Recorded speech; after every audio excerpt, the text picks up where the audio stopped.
SER Podcast.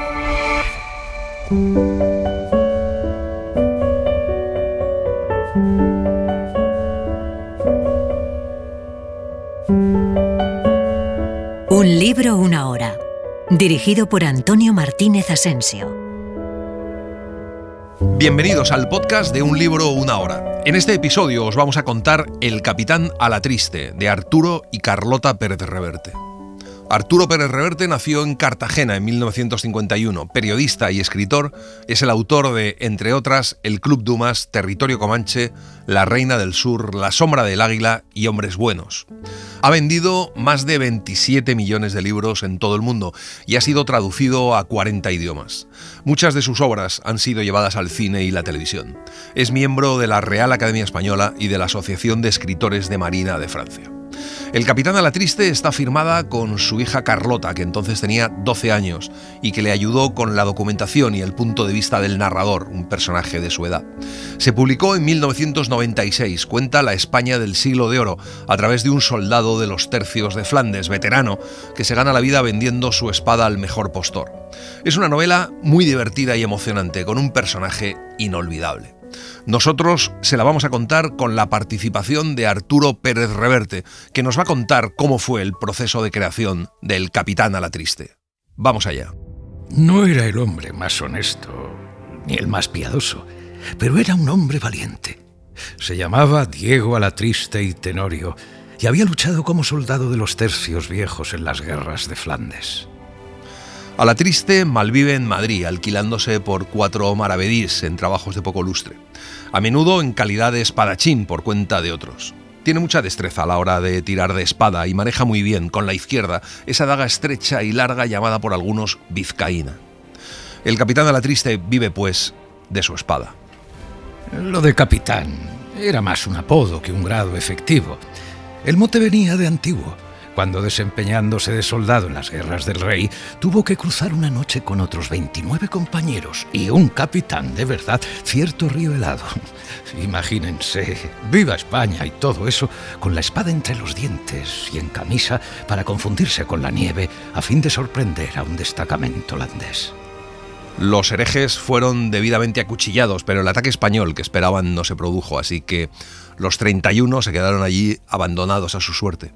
Solo 2 consiguieron regresar a la otra orilla cuando llegó la noche. Diego Alatriste era uno de ellos, y como durante toda la jornada había mandado a la tropa, se le quedó el mote. Capitán por un día de una tropa sentenciada a muerte. Cosas de la guerra y de la vorágine, cosas de España. Mi padre fue el otro soldado español que regresó aquella noche. Se llamaba Lope Balboa, era guipuzcoano y también era un hombre valiente. Dicen que Diego Alatriste y él fueron muy buenos amigos, casi como hermanos. Y debe de ser cierto, porque después, cuando a mi padre lo mataron de un tiro de arcabuz en un baluarte de Jülich, le juró ocuparse de mí cuando fuera mozo. A punto de cumplir los 13 años, su madre metió una camisa, unos calzones, un rosario y un mendrugo de pan en un atillo y le mandó a vivir con el capitán para ser entre criado y paje. Había transcurrido poco tiempo desde su regreso de Flandes. Me llamo Íñigo, y mi nombre fue lo primero que pronunció el capitán Alatriste la mañana en que lo soltaron de la vieja cárcel de corte, donde había pasado 3 semanas a expensas del rey por impago de deudas.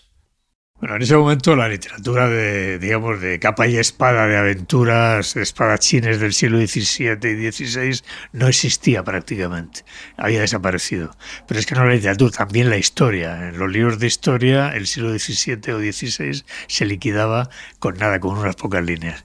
Entonces un día estaba viendo los libros de texto de mi hija, que tenía 12 años, y me di cuenta de que el siglo de oro español se resolvía en página y media de tópicos elementales y superficiales. Y dije, qué lástima que una generación de mi hija, y después vendrán otras, no conozcan de este siglo más que esto poco que dice aquí este libro de texto. Entonces, claro, una época en la cual España era lo que ahora ni siquiera es Estados Unidos. La potencia militar, la potencia política, potencia cultural era enorme, ¿no? Pesábamos muchísimo en el mundo y todo eso ha sido reducido a 4 líneas de un plumazo de mala manera. Además con tópico que es Inquisición, que es tal, que es, en fin, lo de siempre, ¿no? Digo, entonces voy a hacer que mi hija Carlota, que entonces tiene 12 años, que mi hija conozca ese mundo. Entonces voy a hacer para ella un libro de esa época. Aquella mañana se van por la calle de Toledo hasta la taberna del Turco. De pronto, Íñigo escucha los cascos de 2 mulas de tiro y el sonido de las ruedas que se acercan. Un carruaje que tiene la portezuela sin escudo y en la ventanilla el rostro de una niña, unos cabellos rubios peinados en tirabuzones y la mirada más azul, limpia y turbadora que Íñigo ha contemplado en toda su vida. Aquellos ojos se cruzaron con los míos un instante y luego, llevados por el movimiento del coche, se alejaron calle arriba. Y yo me estremecí, sin conocer todavía muy bien por qué. Pero mi estremecimiento hubiera sido aún mayor de haber sabido que acababa de mirarme el diablo. En la taberna del Turco se encuentran a don Francisco de Quevedo, empeñado en batirse con un par de forasteros que acaban de felicitar al poeta por unos versos que en realidad pertenecen a Luis de Góngora, su más odiado adversario en la República de las Letras. Quevedo dice que aquello es una afrenta, intentando desasir la diestra que le sujetan los amigos mientras se ajusta con la mano libre los anteojos torcidos en la nariz. Don Francisco es un poeta cojitranco y valentón, putañero, corto de vista, caballero de Santiago, tan rápido de ingenio y lengua como de espada, famoso en la corte por sus buenos versos y su mala leche. Eso le costaba por temporadas andar de destierro en destierro y de prisión en prisión. Porque si bien es cierto que el buen rey Felipe IV, nuestro señor, y su valido, el conde de Olivares, apreciaban como todo Madrid sus certeros versos, lo que ya no les gustaba tanto era protagonizarlos. Los forasteros hacen ademán de requerir sus espadas y salir fuera. El capitán Alatriste, a pesar de sus esfuerzos por tranquilizar al amigo, empieza a aceptar como inevitable el verse a cuchilladas en la calle con los forasteros, por no dejar solo a Quevedo en el lance. Se encaminan todos hacia la calle cuando aparece de pronto la inconfundible silueta del teniente de alguaciles Martín Saldaña. Se acabó el batirse. El teniente de alguaciles Martín Saldaña es un hombre duro y tostado como un ladrillo y todo lo honrado que puede esperarse en un jefe de alguaciles de la época. Aprecia a Diego Alatriste y procura favorecerlo siempre que puede. Tienen una amistad vieja, profesional, ruda, como corresponde a hombres de su talante, pero realista y sincera. Martín Saldaña le dice a Alatriste que tiene un asunto para él, que se trata de gente de calidad, un golpe seguro, sin riesgos, salvo los habituales, y que a cambio hay una buena bolsa, unos 60 escudos. No está mal.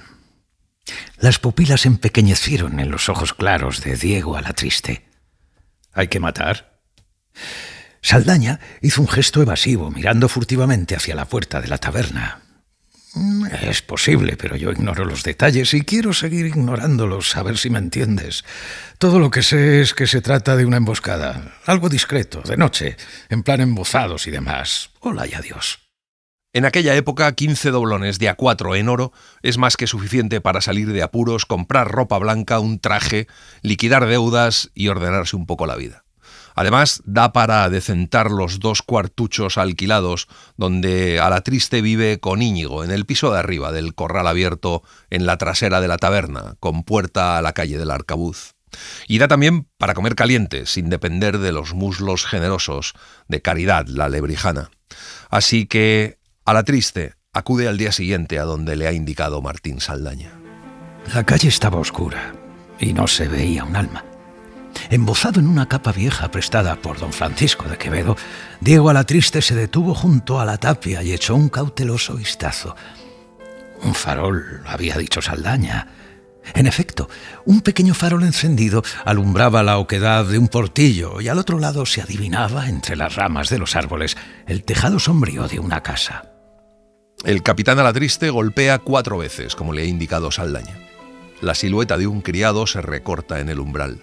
Toman por un sendero que discurre bajo los árboles de una huerta. Entran en un pequeño cuarto de paredes desnudas, sin muebles, donde hay un candelabro puesto en el suelo. En un ángulo de la habitación hay un hombre embozado en una capa negra y cubierto por un sombrero del mismo color y anchas alas. Lo único vivo que se ve entre la capa y el sombrero son sus ojos, muy negros y brillantes, que la luz del suelo ilumina entre sombras, dándoles una expresión amenazadora y fantasmal. Diego Alatriste se fija en las botas de cuero y en la punta de la espada que levanta un poco hacia atrás la capa del desconocido.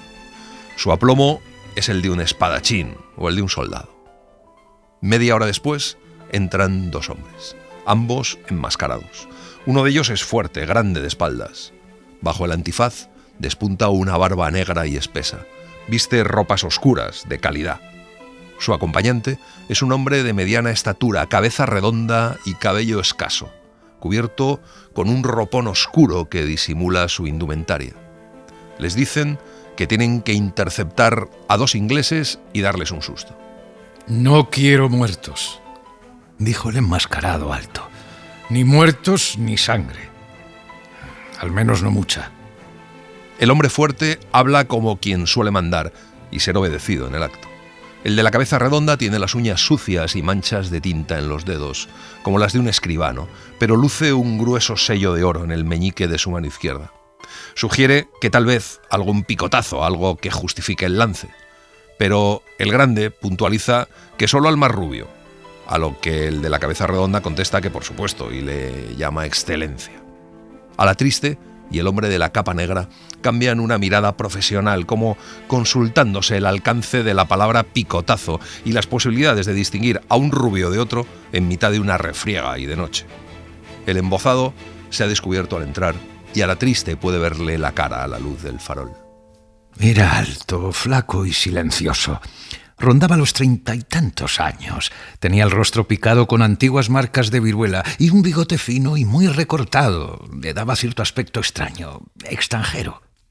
Sus ojos y el pelo, largo hasta los hombros, eran negros como el resto de su indumentaria y llevaba al cinto una espada con exagerada cazoleta redonda de acero y prolongados gavilanes. El enmascarado de la cabeza redonda explica que sus objetivos son dos caballeros extranjeros, jóvenes, que viajan de incógnito, que el de más edad se hace llamar Thomas Smith y no pasa de 30 años, y que el otro, John Smith, tiene apenas 23, que entrarán en Madrid a caballo, solos, la noche siguiente, viernes, que estarán cansados porque viajan desde hace días. Su punto de destino es la Casa de las 7 Chimeneas, residencia del conde de Bristol, embajador de Inglaterra. Les explica que el negocio debe transcurrir como si los dos viajeros fuesen víctimas de un asalto de vulgares salteadores, y que es importante hacerse con cuanta carta y documento lleven encima y entregarlos puntualmente. Luego, el hombre de la cabeza redonda saca una pequeña bolsa y pone sobre la mesa 5 doblones de A4 para cada uno. Les dice que el resto se lo darán a cambio de los documentos que llevan los viajeros. A Alatriste no le gusta eso y pregunta qué pasa si algo sale mal. Y el más fuerte le contesta que es mejor, por el bien de todos, que nada salga mal. El compañero de Alatriste pregunta entonces si se pueden quedar con las bolsas de los dos pardillos. Tiene acento italiano. Los enmascarados le contestan que se las pueden quedar. El italiano sonríe. La sonrisa le había desaparecido de la boca para refugiarse en los ojos negros, que relucieron de modo peligroso. Aquella fue la primera vez que Alatriste vio sonreír a Gualterio Malatesta. Y sobre ese encuentro, preludio de una larga y accidentada serie, el capitán me contaría más tarde que en el mismo instante su pensamiento fue que si alguna vez alguien le dirigía una sonrisa como aquella en un callejón solitario, no se la haría repetir 2 veces antes de echar mano a la blanca y desenvainar como un rayo. El más grande, al que ha llamado el otro Excelencia, se marcha y los demás se quedan quietos, como esperando algo. De pronto, un tapiz disimulado en la penumbra del cuarto se mueve para descubrir una puerta escondida en la pared y aparece un hombre que viste el hábito religioso negro y blanco de los dominicos y no va enmascarado. Tiene un rostro flaco, ascético, al que los ojos relucientes dan una expresión de fanática firmeza. El enmascarado de la cabeza redonda le llama a vuestra paternidad y él empieza a hablar. «El caballero que acaba de marcharse», dijo, «es digno de todo nuestro respeto y consideración, pero no es él solo quien decide este negocio, y resulta conveniente que algunas cosas las maticemos un poco. Por razones de alta política, los 2 ingleses deben ser neutralizados de modo más contundente o definitivo».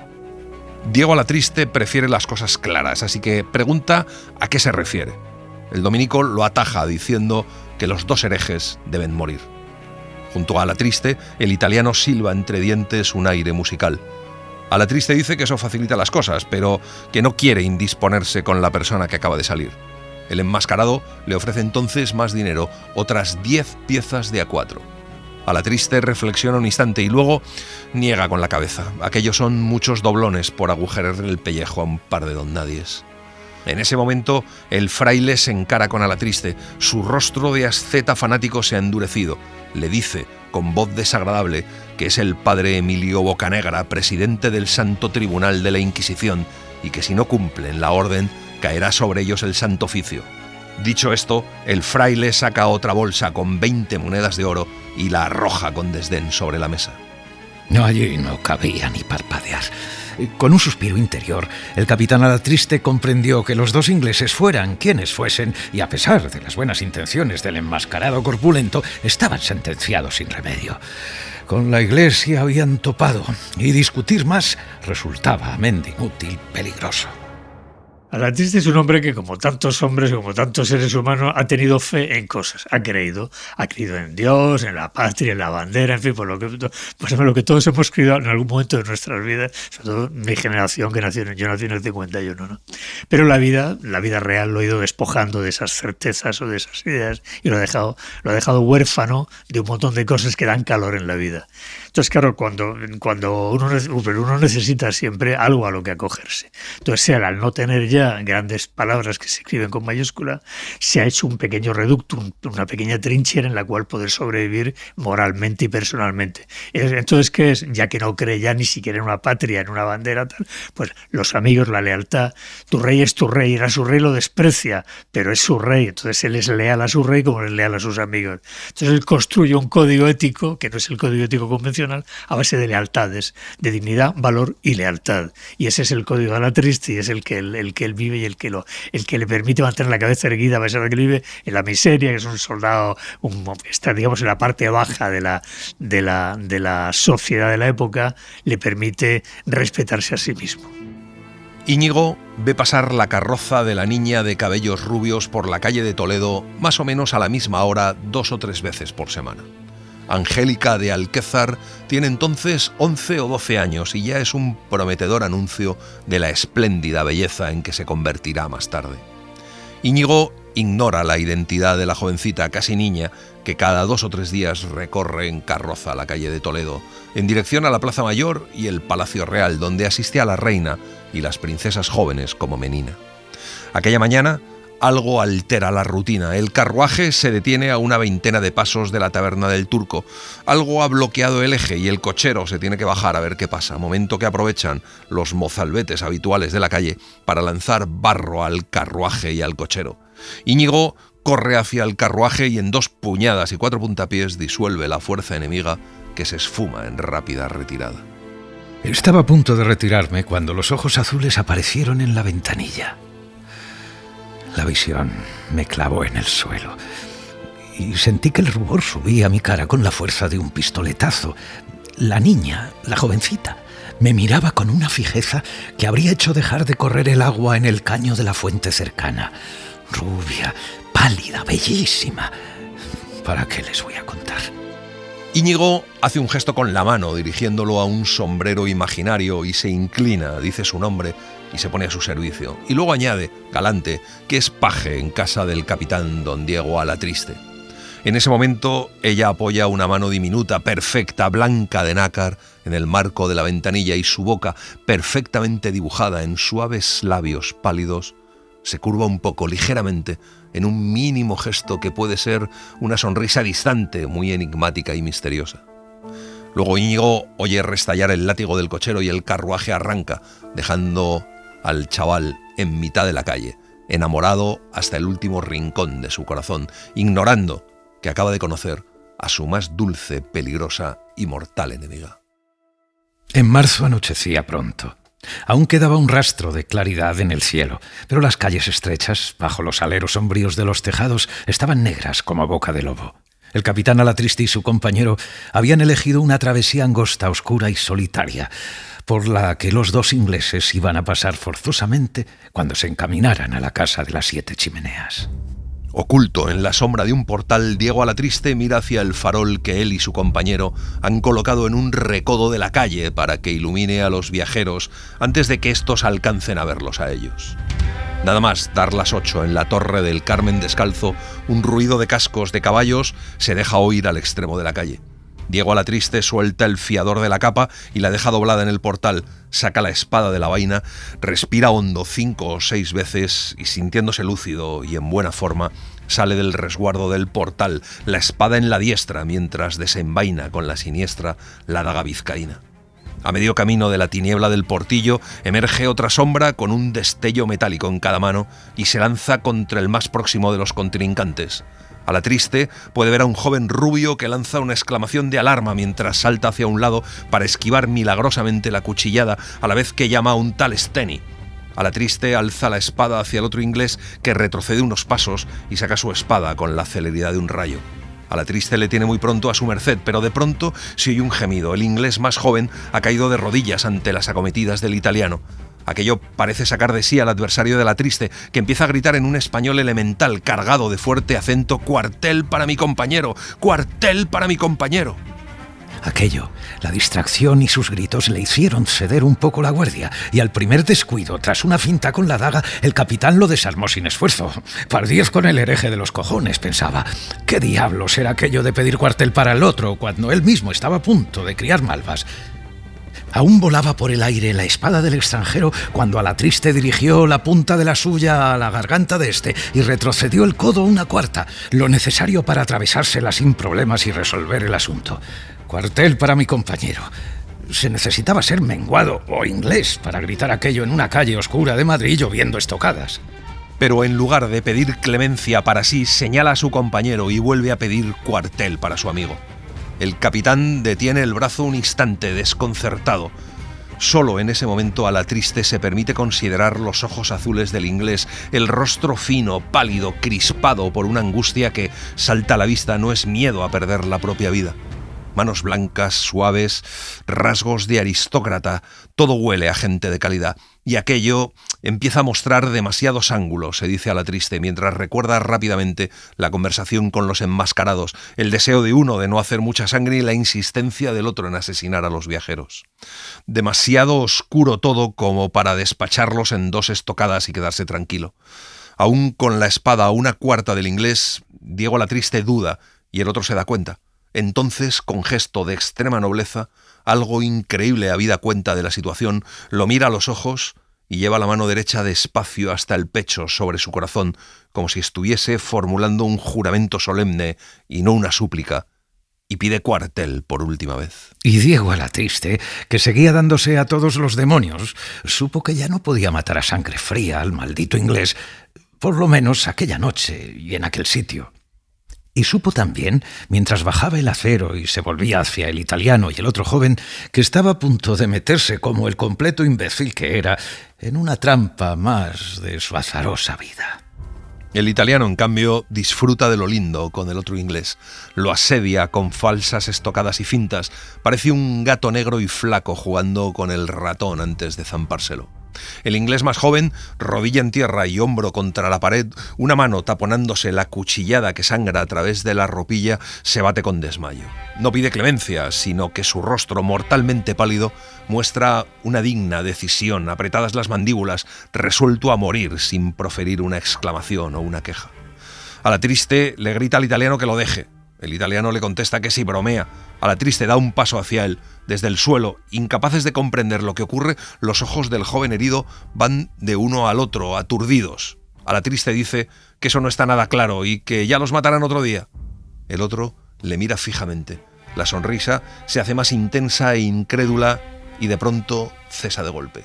Dice que eso puede costarles el cuello y Alatriste contesta que asume la responsabilidad. Parecía reflexionar el italiano. De pronto, con la rapidez de un relámpago, le largó al inglés que estaba en el suelo una estocada tan fulminante que, de no haber interpuesto a Alatriste su acero, habría clavado al joven contra la pared. Se revolvió el adversario con un juramento, y esta vez fue el propio Alatriste quien hubo de recurrir a su instinto de esgrimidor y a toda su destreza para esquivar la segunda estocada, distante solo 2 pulgadas de alcanzarlo en el corazón, que el italiano le dirigió con las más aviesas intenciones del mundo. El italiano grita que ya se verán por ahí, apaga el farol de una patada y echa a correr, desapareciendo en la oscuridad de la calle.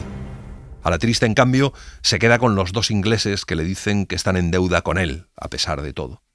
Primero atienden al herido. Los ingleses le preguntan su nombre y luego quién le envía. El capitán empieza a pensar si no será mejor poner tierra de por medio.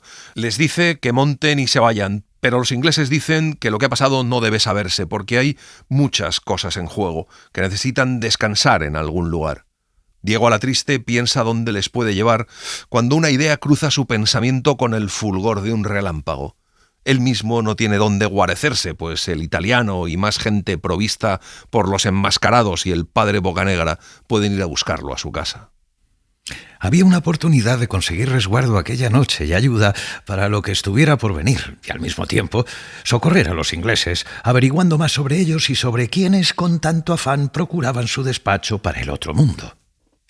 Esa carta en la manga, de la que Diego Alatriste procuraba no usar en exceso jamás, se llamaba Álvaro de la Marca, conde de Guadalmedina, y su casa-palacio estaba a 100 pasos de allí. Álvaro Luis Gonzaga de la Marca y Álvarez de Sidonia, conde de Guadalmedina, es apuesto, elegante y muy rico. Soltero, mujeriego, cortesano, culto, algo poeta, galante y seductor. Ha comprado al rey el cargo de correo mayor. En aquella España corrupta, donde todo está en venta, desde la dignidad eclesiástica a los empleos más lucrativos del Estado, el título y los beneficios de correo mayor acrecientan la fortuna e influencia de Guadalmedina en la corte. Alatriste y Guadalmedina no se puede decir que sean amigos, pero se tienen mutua consideración. Alatriste le ha hecho en el pasado algún trabajo. Guadalmedina les recibe vestido con un exquisito batín de noche y zapatillas de raso, fruncido el ceño con preocupación, mientras los ingleses son atendidos en el mejor salón de la casa por los criados del conde. Alatriste le cuenta lo que ha pasado, pero le oculta quiénes le encargaron el trabajo. La sorpresa llega cuando Guadalmedina le dice a Alatriste que el del traje gris, el que pidió cuartel a Alatriste, se llama Jorge Villiers, más conocido en Europa por su título inglés, Marqués de Buckingham. Otro hombre con menos temple que Diego Alatriste y Tenorio, antiguo soldado de los tercios de Flandes, habría buscado con urgencia una silla donde sentarse, o para ser más exactos, donde dejarse caer. Pero se mantuvo erguido, sosteniendo la mirada de Guadalmedina como si nada de aquello fuera con él. Alatriste ha estado a punto de despachar al valido del rey de Inglaterra, que viaja de incógnito.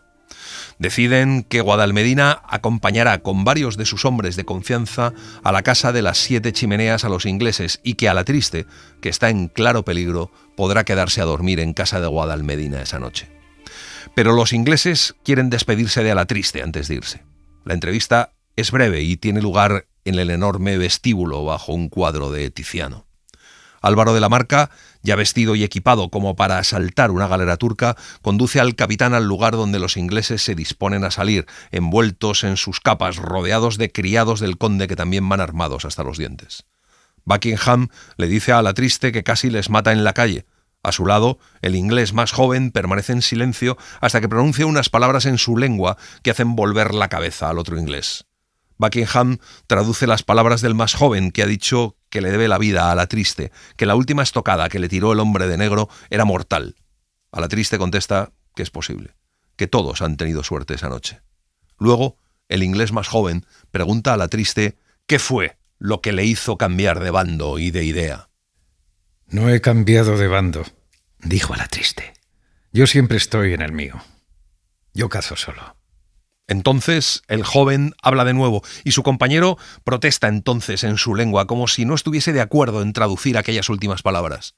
El más joven ha dicho que Alatriste obró con nobleza al no permitir que lo asesinaran como a un perro, a traición, y que se considera en deuda con él.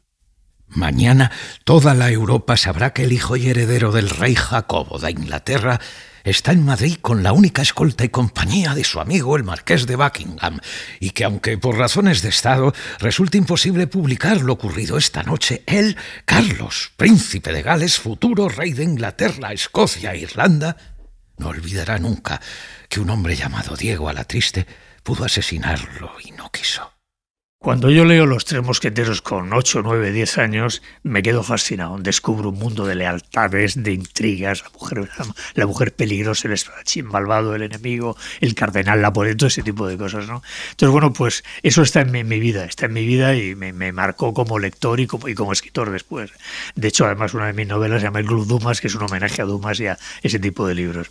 Entonces, a la hora de plantearme esta novela, es evidente que tenía que asomar por ahí. Lo que pasa es que, a diferencia de Dumas, digamos, hacía una novela de aventura. Yo quería hacer algo diferente, algo que fuese más complejo. Yo quería tocar, digamos, la dolorosa lucidez de sentirse español, ¿no? Es decir, esa oscilación entre el orgullo por lo grande que se hizo y el horror por lo oscuro que se hizo, ¿no? Esa mezcla de luz y sombras, esos contrastes entre la España gloriosa imperial y la España miserable y cruel también en muchas cosas, quería que estuviera en la novela. Al día siguiente, Madrid despierta con la noticia de que Carlos Estuardo, hijo del rey de Inglaterra, impaciente por la lentitud de las negociaciones matrimoniales con la infanta Doña María, hermana del rey don Felipe IV, concibió con su amigo Buckingham el proyecto extraordinario y descabellado de viajar a Madrid incógnito para conocer a su novia, transformando en novela de amor caballeresco la fría combinación diplomática que lleva meses dilatándose en las cancillerías. Los consejeros del rey, con el conde de Olivares a la cabeza, intentan buscar una salida a semejante compromiso diplomático, aunque la llegada, sin ser invitado, del heredero de la corona británica les sienta como un buen pistoletazo entre las cejas. Se guardan las formas, por supuesto, y todo son agasajos y parabienes, y de la escaramuza del callejón ni media palabra. Mientras, el pueblo de Madrid acude en masa ante la Casa de las Siete Chimeneas a vitorear al osado viajero. También acude gente de calidad, sillas de mano, literas y coches, incluso 2 o 3 carrozas con damas y sus dueñas acechando tras las cortinas. Entre las carrozas, Íñigo descubre la de Angélica de Alquézar, que sonríe al reconocerle. Angélica le dice que hoy no hay barro en la calle, que es una pena, y luego se dirige a alguien que está a su lado en el interior del coche, diciéndole que ese es el chico del que le habló y que sirve de paje a un tal capitán Alatriste y que vive en la calle del Arcabuz. Del interior del coche surge primero una mano de uñas sucias y luego un brazo vestido de negro y el rostro de un hombre de cabeza redonda. Pero lo más inquietante fue el extraño brillo de sus ojos, la expresión de odio y cólera que vi aparecer en ellos cuando la niña pronunció el nombre del capitán Alatriste. Desoyendo los consejos del conde de Guadalmedina, el capitán Alatriste no ha puesto los pies en polvorosa ni ha querido esconderse de nadie. Ha pasado 2 noches en vela con 2 pistolas cargadas, espada y daga, pero nada ha ocurrido. El capitán Alatriste, aún así, es fatalista. El orgullo y la soberbia le van por dentro y solo se manifiestan en sus testarudos silencios. Pero no van a buscarlo esa noche, sino a la atardecida y de modo más o menos oficial. Llaman a la puerta. Es el teniente de alguaciles Martín Saldaña, acompañado de varios corchetes con las espadas desenvainadas. Las órdenes son llevarle detenido o muerto si opone resistencia. Alatriste le dirige una sonrisa torcida, sin rastro de humor. Le dice que se limitó a aceptar el trabajo que él mismo le recomendó. Luego le pregunta si va a matarle. Saldaña niega con la cabeza. Alatriste le pide solo que le deje llevar un arma, una cuchilla de matarife escondida en la caña de una bota. Saldaña maldice y se lo permite. Se detuvieron cuando ya entraba la noche ante una casa de apariencia ruin, con 2 pequeñas ventanas y un zaguán grande que más parecía entrada de caballerías que otra cosa. Sin duda, una vieja posada para tratantes de ganado. Aquello parece un tribunal y a Diego Alatriste no le cabe la menor duda de que lo es. Echan falta a uno de los enmascarados, el hombre corpulento que había exigido poca sangre, pero el de la cabeza redonda y el cabello ralo y escaso está allí, con el mismo antifaz sobre la cara. Junto a él, sin máscara y con las manos emergiendo como serpientes huesudas de las mangas del hábito, está Fray Emilio Bocanegra. El capitán Alatriste permanece en pie mientras es interrogado. Lo que más interesa a sus interrogadores es averiguar cuánto ha contado y a quién. Muchas preguntas también apuntan al papel desempeñado por Guadalmedina. Los inquisidores muestran también especial interés en conocer si hay alguien más al corriente. El capitán se mantiene con la guardia alta sin reconocer nada ni a nadie y sostiene que la intervención de Guadalmedina fue casual. Sus respuestas son sobre todo monosílabos, inclinaciones o negaciones de cabeza, y al fin le preguntan por qué hizo lo que hizo. No lo sé, dijo el capitán. Tal vez porque uno de ellos, a punto de morir, no pidió cuartel para él, sino para su compañero. Le dicen que su compañero de aquella noche no pareció tener tantos escrúpulos como él. El capitán lo admite y dice que incluso parecía disfrutar. El enmascarado dice entonces que qué malvado y le pregunta a Alatriste si es que él no disfrutaba. Yo no disfruto matando. Para mí quitar la vida no es una afición, sino un oficio.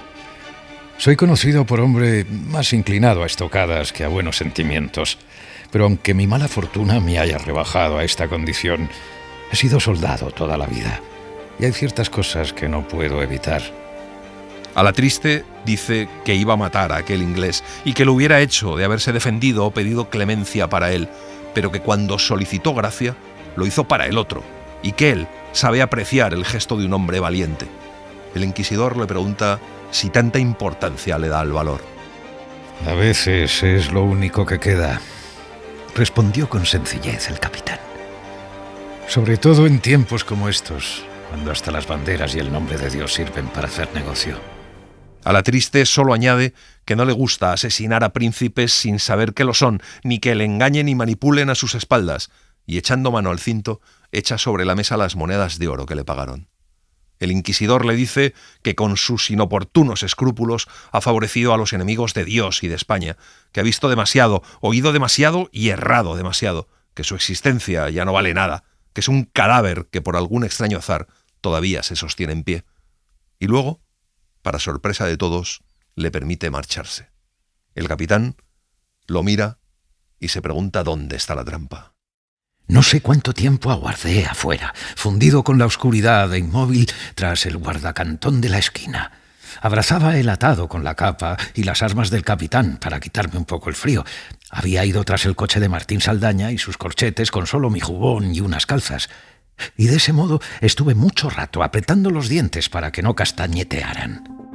Cuando está a punto de marcharse, Íñigo ve un movimiento en un zaguán de una casa vecina. Al cabo de un rato, desde el otro lado de la pequeña plaza le llega un silbido suave parecido a una señal. El lugar tiene 3 salidas e Íñigo descubre un tercer bulto oscuro apostado en la otra esquina. El negocio está claro y tiene mal cariz. Deshace el fardo de la capa y pone sobre sus rodillas una de las pistolas. Su uso está prohibido por pragmáticas del rey, pero Íñigo comprueba a tientas que la piedra de chispa está en su sitio y echa hacia atrás la llave para montarla. Después monta la segunda y toma la espada en la otra mano. Entonces la silueta del capitán Alatriste aparece en el zaguán. A partir de ahí todo discurre con extraordinaria rapidez. Las 3 sombras salen de su desguardo y se dirigen hacia Alatriste casi al mismo tiempo que Íñigo, que avanza también con la espada del capitán en la zurda mientras alza la pistola. Diego Alatriste se detiene en mitad de la plazuela. En su mano brilla el pequeño destello metálico de su inútil cuchilla de matarife. Entonces di 2 pasos más y ya tenía prácticamente apoyado el cañón de la pistola en la espalda del hombre que caminaba delante cuando éste sintió mis pasos y giró en redondo. Y tuve tiempo de ver su rostro cuando apreté el gatillo y salió el pistoletazo y el resplandor del tiro le iluminó la cara desencajada por la sorpresa y el estruendo de la pólvora atronó el portillo de las ánimas. El resto es aún más rápido. Íñigo grita para alertar al capitán y arroja su espada por encima del hombre que está ante él. Alatriste la empuña apenas toca el suelo. Íñigo toma entonces la otra pistola y vuelve a disparar, vuelto hacia las 2 sombras que se cierran sobre el capitán. El segundo tiro sale casi a ciegas, perdiéndose en el vacío. 2 hombres con espadas y dagas se baten con el capitán Alatriste, que les tira estocadas como un demonio. Pronto le mete una buena cuarta de acero en el pecho a uno de ellos, que cae al suelo con un Jesús. Solo queda un espadachín que se detiene en seco. Es el italiano. El capitán le ha estudiado cuando lo de los ingleses y espera su primer ataque, aunque al retroceder siente una cuchillada de daga en el dorso de la mano. Confiando en que el italiano no le haya cortado ningún tendón, se sigue defendiendo de los ataques del italiano hasta que retrocede un paso y de nuevo quedan quietos uno frente a otro, respirando ruidosamente. La fatiga hace mella en ambos. Alatriste pregunta si hay arreglo posible y el italiano lo niega. El capitán nota la camisa empapada en sudor. El italiano le dice que pronto estará muerto. Alatriste le contesta: no será esta noche. El italiano le contesta que puede que tenga razón y amaga el gesto de irse, pero en el mismo momento hace saltar en su mano izquierda la daga, lanzándola con rápida precisión contra el capitán, que la esquiva de milagro. Después de aquello, están quietos otra vez durante un corto rato, observándose atentos. Luego, el italiano comienza a caminar hacia atrás sin perderle la cara al capitán, alejándose muy despacio, interpuesto el acero. Solo al final, casi en la esquina, se vuelve. Por cierto, dijo cuando estaba a punto de desaparecer entre las sombras: mi nombre es Gualterio Malatesta, ¿lo oís? Y soy de Palermo. Quiero que lo recordéis bien cuando os mate. Diego Alatriste le echa un vistazo rápido al hombre herido por el disparo, indiferente.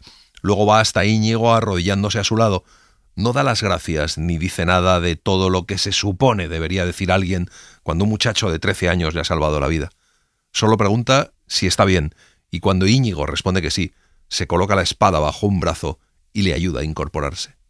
Al hacerlo, el mostacho rozó un instante mi cara y vi que sus ojos, más claros que nunca a la luz de la luna, me observaban con extraña fijeza, cual si me conociesen por primera vez. Después de aquella noche toledana, hay unos días de calma, sin duda, porque quienes mueven los hilos andan muy ocupados con las idas y venidas públicas de Carlos de Gales, como para resolver pequeños detalles, pero ambos son conscientes de que tarde o temprano recibirán la factura. Nadie puede escapar de su propia sombra. En la novela se dicen cosas muy duras sobre España y cosas también muy, muy agradables sobre España. Todas, ninguna es mía. Todas están tomadas de textos de la época. Que tú te lees a Quevedo, lees un poema de Quevedo y vamos, tú no puedes decir España fue maravillosa, pero te lees a Cervantes y tienes que decir España fue maravillosa. Fuimos las dos cosas, ¿no? Y eso quería que estuviera manifestado en la novela. Los mentideros de la corte, lugar de cita de los ociosos y centro de toda suerte de noticias, hablillas y murmuraciones en Madrid, son tres. San Felipe es el principal entre las calles de Correos, Mayor y Esparteros. Allí fanfarronean los soldados, chismorrean los clérigos, se afanan los ladrones de bolsas y lucen su ingenio los poetas. Don Francisco de Quevedo frecuenta las gradas de San Felipe y en muchos de sus paseos se hace acompañar por amigos como el licenciado Calzas, Juan Vicuña o el capitán Alatriste. Aquella mañana, en las gradas de San Felipe, el tema de conversación general son el príncipe de Gales y la infanta, alternándose las hablillas cortesanas con noticias de la guerra que se reaviva en Flandes. El capitán Alatriste sigue mostrándose en público sin miedo aparente a las consecuencias. Pero, aunque la mañana es tibia, lleva sobre los hombros la capa para cubrir la culata de una pistola que carga en la parte posterior del cinto, junto a la daga y la espada. De pronto, Íñigo ve la carroza de su amada y va tras ella. Caí en la trampa. O para ser más exacto, 5 minutos de conversación bastaron para que ellos urdieran la trampa. Todavía hoy, tanto tiempo después, deseo imaginar que Angélica de Alquézar solo era una mocita manejada por sus mayores, pero ni siquiera tras haberla conocido como más tarde la conocí, puedo estar seguro. Porque en una conversación de apenas 5 minutos, Íñigo le cuenta a Angélica su propósito de asistir con el capitán a la representación de la comedia El Arenal de Sevilla, que tendrá lugar en el Corral del Príncipe al día siguiente. Desde el monarca hasta el último villano, la España de Felipe IV ama con locura el teatro. Cada estreno o reposición de una obra famosa congrega al pueblo y a la corte. La reposición de la comedia de Lope, El Arenal de Sevilla, genera una expectación enorme. Las pendencias por conseguir sitio o entrar sin previo pago, las discusiones entre quien han alquilado un asiento y quien se lo disputa son tan frecuentes que llegan a meter mano a los aceros por un quítame de esas pajas, y las representaciones, de hecho, tienen que contar con la presencia de un alcalde de casa y corte, asistido por alguaciles. Pagamos un cuarto en la primera puerta, 3 en la segunda para limosna de hospitales y 20 maravedís para obtener asientos de banco. Por supuesto que nuestras localidades se hallaban ocupadas, aunque bien las pagamos, pero no queriendo andar en pendencias conmigo de por medio, el capitán, don Francisco y los otros decidieron que nos quedaríamos atrás junto a los mosqueteros. El rey en persona suele asistir desde allí de incógnito a representaciones que son de su agrado. Y la presencia aquella tarde de algunos miembros de la Guardia Real en las escaleras, sin uniforme pero con apariencia de hallarse de servicio, puede indicar algo de eso. El que sí que está es el conde de Guadalmedina, acompañado de unos amigos y unas damas, y Álvaro de la Marca responde con una sonrisa cortés al saludo que el capitán Alatriste le dirige desde abajo, tocándose el ala del sombrero. Unos amigos ofrecen lugar junto a ellos en un banco a don Francisco de Quevedo y este se excusa yendo a sentarse allí. De pronto, el capitán Alatriste se tensa al ver a los 2 hombres que el día anterior rondaban cerca de él en las gradas de San Felipe. Comienza la comedia. Y todo, entonces, parece ponerse en calma mientras que el teatro les cautiva a todos. Fue en ese momento cuando uno de los espectadores que estaba en pie a nuestro lado se volvió hacia el capitán para chistarle, en demanda de que guardara silencio, aunque éste no había dicho ni una palabra. Me volví sorprendido y observé que el capitán miraba con atención al que había chistado, individuo con trazas de rufián, la capa doblada en 4 sobre un hombro y la mano en el puño de la espada. Prosigue la representación y aunque Diego Alatriste sigue callado e inmóvil, el tipo vuelve a chistarle, mirándolo después con cara de pocos amigos y murmurando en voz baja sobre quienes no respetan el teatro ni dejan oír a la gente. La mano del capitán aparta suavemente a un lado a Íñigo y luego se lo confía a Vicuña y al licenciado Calzas con el pretexto de que verá mejor la segunda parte desde allí. En ese momento, la gente aplaude la presencia del rey, le acompaña el príncipe de Gales y el duque de Buckingham. Todos van de incógnito oficial, cubiertos como si el rey no estuviese allí. En ese momento vuelve a chistarle a Diego Alatriste el valentón de la capa doblada en 4 y esta vez se le unen 2 de los otros rufianes que del entreacto se han ido acercando. El negocio está más claro que el agua. Los 2 matachines restantes también se van acercando. Miró el capitán a su alrededor por ver la suerte en que se hallaba. Detalle significativo. Ni el alcalde de casa y corte ni los alguaciles que solían cuidar del orden en las representaciones aparecían por parte alguna. Alatriste intenta zafarse en dirección a la puerta más cercana, pero ya los otros le cierran las espaldas. Arrecian las increpaciones de los valentones contra el capitán. Sube el tono y por fin, entre 2 reniegos y por vidas de, alguien pronuncia la palabra bellaco. Entonces Diego Alatriste suspira muy hondo para sus adentros y resignado mete mano a la espada y saca el acero de la vaina. Son 5 espadas y 5 dagas contra él. Alatriste se revuelve lanzando molinetes y tajos a diestro y siniestro, hace retroceder a un par de adversarios, traba el acero con uno y la vizcaína con otro, pero siente que alguien lo ha acuchillado en la cabeza. El filo cortante y frío de la hoja y la sangre chorreándole entre las cejas. Piensa que hasta ahí ha llegado. Y es que está exhausto, pero entonces ve a don Francisco de Quevedo que gritando con voz atronadora el nombre del capitán salta desde los bancos. 5-2, ya está mejor. Lo que ocurre entonces ya es historia, y es que al oír el nombre de Alatriste, el propio príncipe de Gales y el duque de Buckingham bajan los peldaños acero en mano. Y don Felipe IV, atónito, no supo si detenerlos o asomarse de nuevo a la ventana. Así que cuando recobró la compostura que estaba a punto de perder, los 2 ingleses se veían ya en el patio del corral de comedias, trabándose a estocadas con los 5 hombres que cercaban a Francisco de Quevedo y Diego Alatriste. Hasta la cuchilla de Matarife le quitan de la bota cuando apresan a Alatriste después de la reyerta en el corral de comedias.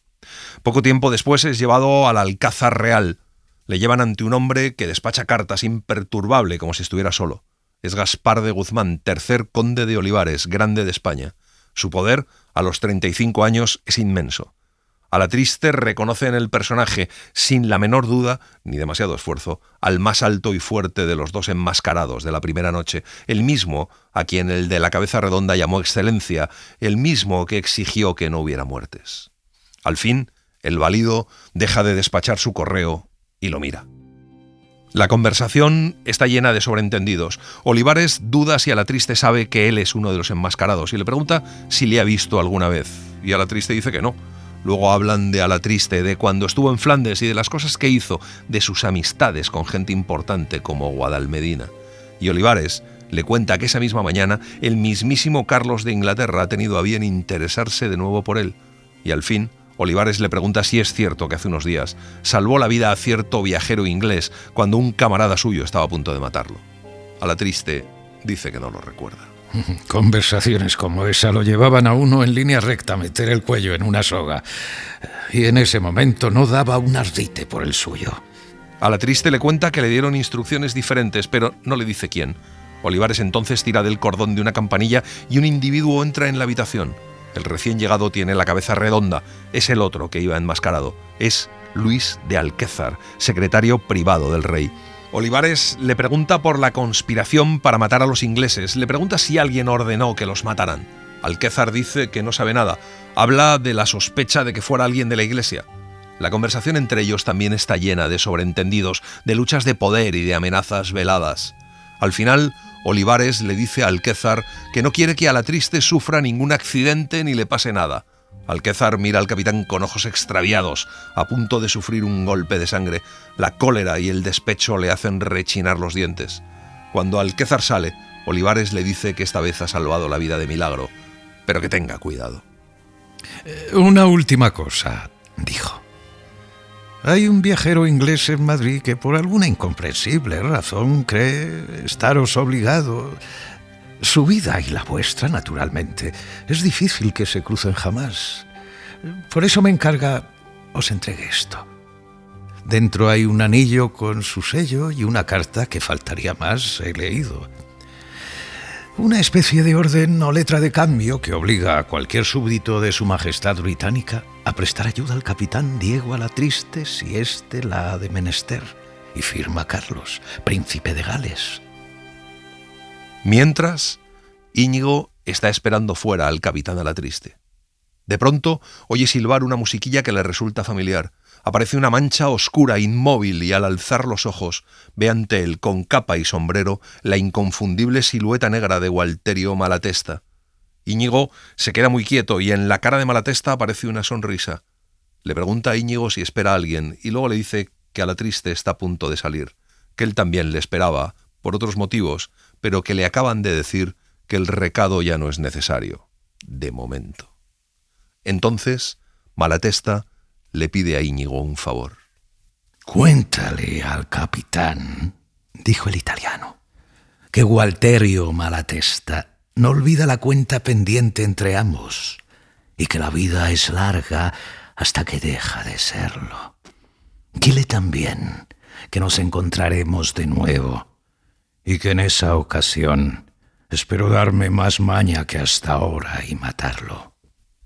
Luego se queda absorto mirando a un punto indeterminado de la plaza y al fin sus ojos negros y duros como piedras de azabache se detienen en Íñigo. Imagino que nos volveremos a ver, dijo y echó a andar.